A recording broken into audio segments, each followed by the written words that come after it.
नमस्कार दोस्तों।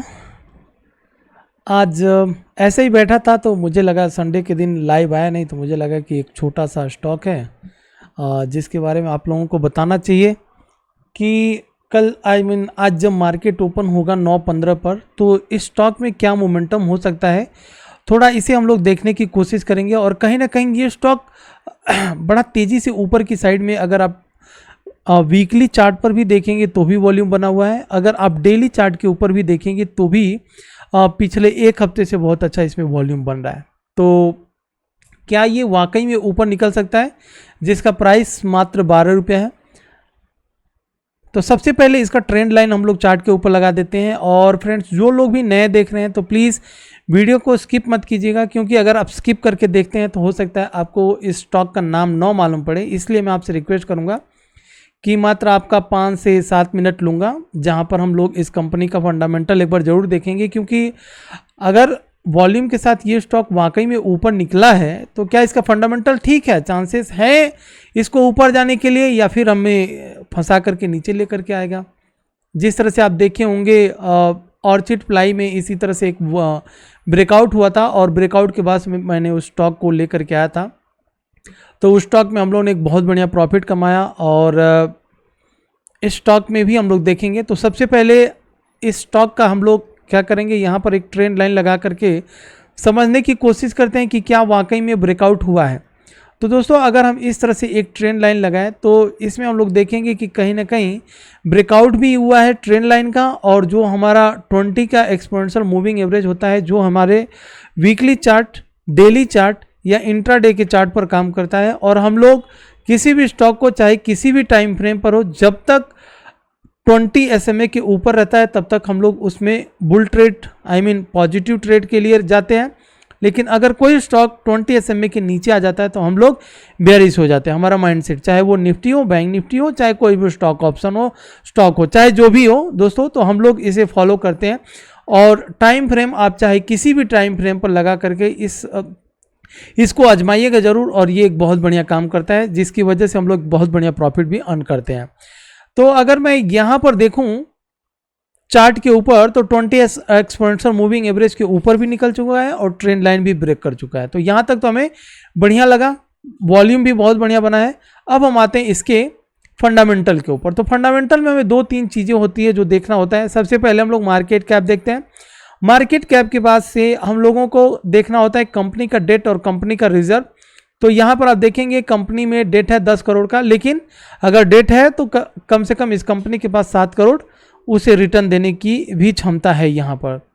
तो इस लिहाज से हमें बढ़िया लगा।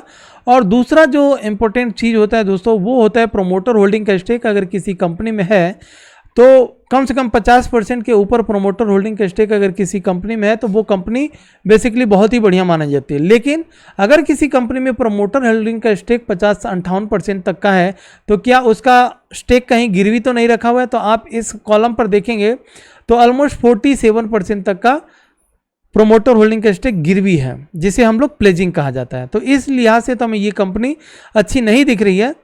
लेकिन दोस्तों, एक चीज़ आपको मालूम होगा कि हर गिरवी या हर प्लेजिंग बुरी नहीं होती है। अगर कोई कंपनी अच्छा रनअप कर रही है तो हो सकता है कि अगर उसे अपने कंपनी में पैसे और लगाने हो तो वो क्या करते हैं, लोग अपने स्टेक को गिरवी रख करके, चाहे वो बैंक के पास रखें या कुछ बड़े इन्वेस्टर के पास गिरवी रख करके, और फिर पैसे लेकर के अपनी कंपनी में लगाते हैं। तो इसमें फिलहाल हम लोग इस कंपनी में लॉन्ग टर्म के लिए नहीं जा रहे हैं कि बहुत कुछ चीज़ें देखें। हम लोग देखेंगे ओनली शॉर्ट टर्म के पर्सपेक्टिव से, और जिसमें हमें कम से कम 5-7 रुपये या 10 रुपये अगर मिल जाए ऐसे स्टॉक में तो एक ह्यूज प्रॉफिट होने की प्रोबेबिलिटी है। तो हम यहाँ पर अब आगे बढ़ जाएंगे कि क्या वाकई में ये कंपनी सेल्स हो रहा है कि नहीं हो रहा है। तो यहाँ पर देख लीजिए, आते हैं कंपनी के रिजल्ट के ऊपर। दोस्तों, अगर कंपनी का रिजल्ट हम लोग देखें, क्वार्टरली रिजल्ट, तो रिजल्ट में भी देखेंगे मार्च 2021 का जो रिजल्ट आया था उसमें एक काफ़ी शानदार इसने रिजल्ट पेश किया था। वहीं अगर आप प्रॉफिट की बात करोगे तो प्रॉफिट क्वार्टरली रिजल्ट में इसका कोई खास प्रॉफिट नहीं हुआ है। लेकिन ऑलमोस्ट 2-2.5 महीना हो चुका। अब 2-2.5 महीने के बाद से अब इसका नेक्स्ट क्वार्टर रिजल्ट आने वाला होगा जिसकी वजह से कहीं ना कहीं ट्रेंड लाइन ब्रेकआउट तो हो चुका है, लेकिन अभी भी अब नेक्स्ट इसका क्वार्टर रिजल्ट किस तरह से आएगा वो हमें डाउटफुल है। लेकिन फिर भी अगर हम बात करें, अब हम आएंगे सीधा कहाँ, प्रॉफिट एंड लॉस, जिसमें हम लोग year on year profit and loss देखते हैं। तो यहाँ पर क्या दिख रहा है डेटा, अब हम देखने वाले हैं दोस्तों।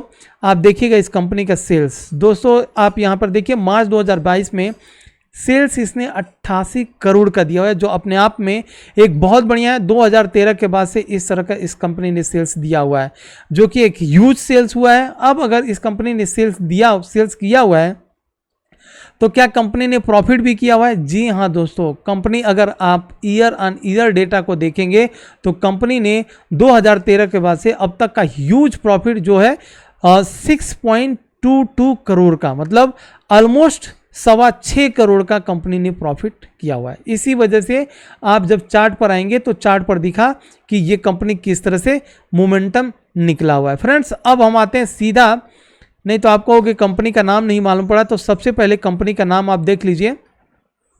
कंपनी का नाम है तिरुपति फोर्ज। जी हाँ दोस्तों, एक बार और रिपीट करता हूं, कंपनी का नाम है तिरुपति फोर्ज। और तिरुपति फोर्ज में अगर हम लोग यहाँ पर देखें तो सब कुछ बढ़िया लगा। अब आते हैं सीधा चार्ट के ऊपर, और चार्ट में वॉल्यूम जिस तरह से निकला हुआ है, तो जो मेरा टारगेट होता है दोस्तों, वो उस टारगेट के ऊपर हम आते हैं। और आप लोग भी एक बार कहीं ना कहीं अपने चार्ट के ऊपर टारगेट लगा लीजिएगा, तब आपको बार बार वीडियो देखने की जरूरत नहीं पड़ेगी। नहीं तो अगर कुछ भी मोमेंटम होता है, उल्टा मोमेंटम हो गया, तो भी आप फिर वीडियो ओपन करेंगे। तो उससे अच्छा आप अपने चार्ट के ऊपर सपोर्ट जो दे रहा हूं, सपोर्ट लगाइए, जो रेजिस्टेंस दे रहा हूं, जो रेजिस्टेंस होगा वो हमारा टारगेट होगा। तो दोस्तों सबसे पहले इसका स्टॉप लॉस लगाइए, 10 रुपये 45 पैसे का स्टॉप लॉस, जो ऑलमोस्ट 1.5 से 2 रुपये का स्टॉप लॉस होगा। और ऊपर की साइड में अगर आप टारगेट देखोगे तो मेरा जो टारगेट है वो टारगेट निकल करके आता है कहां पर, 18 रुपया 15 पैसा। ठीक है फ्रेंड्स, 18 रुपया 15 पैसा इसका टारगेट। और नीचे की साइड में स्टॉप लॉस आप बात करोगे तो स्टॉप लॉस होगा 10 रुपये 45 पैसे का। तो इसका स्क्रीनशॉट ले लीजिए। डेली चार्ट पर भी बुलिश, वीकली चार्ट पर भी बुलिश, और डेली चार्ट पर आप देख सकते हैं किस तरह से ये स्टॉक निकला है। तो एकदम जैसे ही 9:15 पर मार्केट ओपन होता है तो आप इसको एक बार जरूर देखिएगा। और वीडियो अगर आपको अच्छी लगी तो प्लीज़ बिना लाइक किए हुए आप मत जाइए, एक बार लाइक कीजिए। और अगर आप नए देख रहे हैं तो सब्सक्राइब कर लीजिए। और इसी के साथ लेता हूं मैं विदा। जय हिंद फ्रेंड्स, मिलते हैं नेक्स्ट वीडियो में। और इसके पहले वाला जो स्टॉक बताया था कॉनकोर, तो उसको भी 9:15 पर ही देखना है। अगर वो पॉजिटिव होता है तो आपको एक बहुत बढ़िया प्रॉफिट देगा।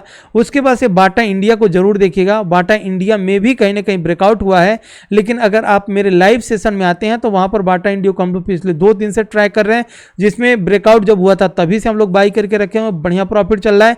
रिलायंस को जरूर ट्रैक कीजिएगा, कॉनकोर को भी ट्रैक कीजिएगा। तो ये 2-3 स्टॉक के साथ अगर आप पेनी स्टॉक चाहते हैं तो यहां पर ये स्टॉक को फॉलो जरूर कीजिएगा। और जो लोग, ये कितने मिनट की वीडियो हो चुकी है, 8 मिनट की वीडियो हो चुकी है। जिन लोगों ने 8 मिनट तक देखे होंगे, अच्छा उनको जो है स्टॉक का नाम भी मालूम पड़ा होगा, टारगेट वगैरह सब कुछ बताई दिया हूं। तो इसी के साथ लेता हूं विदा दोस्तों, मिलते हैं नेक्स्ट वीडियो में नेक्स्ट स्टॉक के साथ।